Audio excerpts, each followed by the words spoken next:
urnas. Bom, gente, o novo levantamento divulgado pelo Instituto Paraná Pesquisa mostra o grau de rejeição entre os nomes mais cotados para disputar o Palácio do Planalto neste ano. Vou mostrar aqui para vocês no nosso telão esses números que trazem, inclusive, uma análise bastante interessante. Olha só, essa pesquisa, gente, sobre um potencial eleitorado eleitoral dos candidatos, que são, pelo menos, né, os mais vistos, pelo menos, e aqui traz um número bastante interessante que a gente não trouxe na primeira pesquisa Paraná, sobre o grau de rejeição. Você não votaria nele de jeito nenhum para presidente da República. Lula aparece com um pouco mais de 45%. Flávio Bolsonaro praticamente empatado ali, né? Um pouco mais também de 44%. Tarcísio de Freitas, 36,1% e um pouco mais abaixo o governador do Paraná, Ratinho Júnior, com um pouco mais também de 33%. E aqui, gente, foi perguntado se quem não conhece algum candidato, ou pelo menos não tem conhecimento sobre essa figura pública. O Lula, apenas 1,9% não conhece o presidente. Flávio Bolsonaro, mais de 12% não conhecem o pré-candidato. Tarcísio de Freitas, 22% e Ratinho Júnior, 31,3% não conhecem. Fábio Piperno, eu quero começar contigo, inclusive analisando essa questão em relação ao índice de rejeição dos deputados, quer dizer, dos candidatos. A gente sabe que uma eleição pode ser decidida pela aprovação, mas também o nível de rejeição ganhou uma importância muito grande, um peso na corrida eleitoral, ainda mais com essa polarização. Como é que você analisa esse dado da rejeição com o presidente Lula muito próximo aí de Flávio Bolsonaro? Essa pesquisa ela traz uma ótima notícia para o presidente Lula. Esses números são um pouquinho diferentes dos outros grandes institutos, que são os únicos aos quais realmente eu invisto meu tempo para realmente dissecar, né? Porque tem um monte de, instituto fazendo pesquisa fajuta que aparece por aí. Mas claro, se você pegar Paraná, Datafolha, IPEC, Quest, Atlas e tal, são institutos que têm outro tipo de credibilidade e reputação. Muito bem. Mas por que eu disse que traz uma ótima notícia para o presidente Lula? Vejam, ele tem, segundo essa pesquisa, 0,6% a mais de rejeição do que o candidato Flávio Bolsonaro. Muito bem. Só que Flávio Bolsonaro, ele é desconhecido por 12%, pouco mais de 12% da população, segundo esse mesmo levantamento, e o Lula por cerca de 2%. Ou seja, são mais ou menos 10% de diferença. Considerando que, então, Flávio Bolsonaro, assim como Lula, ele é rejeitado por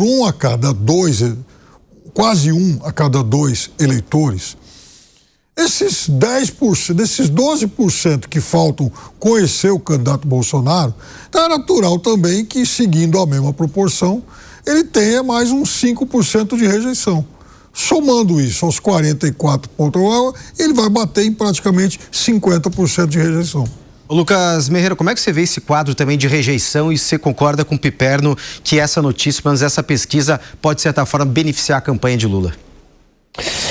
Acho que pode, não sei se a pesquisa, o resultado dela beneficia a campanha do Lula. Eu acho que já é uma coisa meio esperada mesmo, você ter esses dois principais candidatos, Lula e Flávio Bolsonaro, com altos índices de rejeição, né, tendo ali próximo aos 50%, né? É um país bem dividido, tem várias pesquisas que a gente analisou aqui e a gente consegue constatar esse fato, né, que é um país muito dividido ainda entre a esquerda lulista e a direita bolsonarista, né? Você vê que tem outros candidatos aí, que o Tarcísio, o Ratinho, que eles têm um índice de rejeição bem menor, né?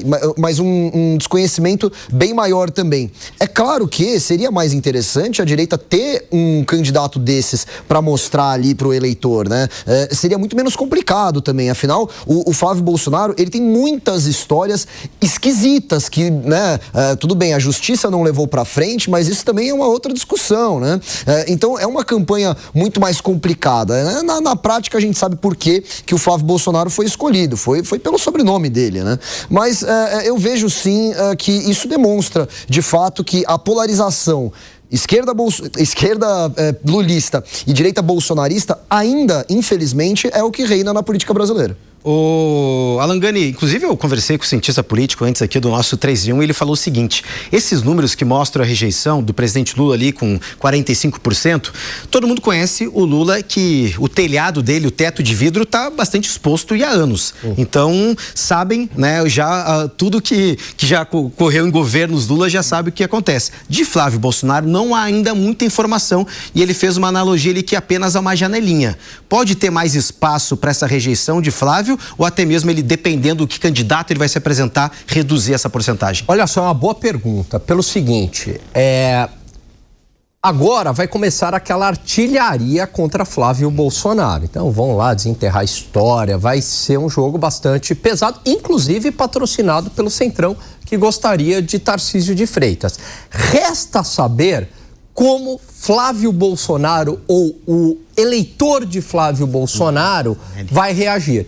A gente viu na eleição de 2018 que Jair Bolsonaro tinha aquela imagem do antifrágil. Quanto mais batia, mais ele crescia. Será que Flávio Bolsonaro tem também esta característica de que se você bater mais nele, ele acaba crescendo? De qualquer maneira, esse índice de rejeição de agora é muito próximo, né, do resultado eleitoral. Tudo bem, lá foi 51, 49 em votos válidos, mas em termos de distância, mostra o que foi o resultado eleitoral, confirmando aí a polarização. E talvez o Kassab esteja magoado com o Tarcísio, fez essa declaração bastante dura, porque o índice de rejeição de Tarcísio é baixo e talvez ele acreditasse que mesmo Tarcísio saindo junto com Flávio, né, disputando contra Flávio Bolsonaro, ele poderia ter chances de ir para o segundo turno e, pelo índice de rejeição menor, derrotar o atual presidente Lula.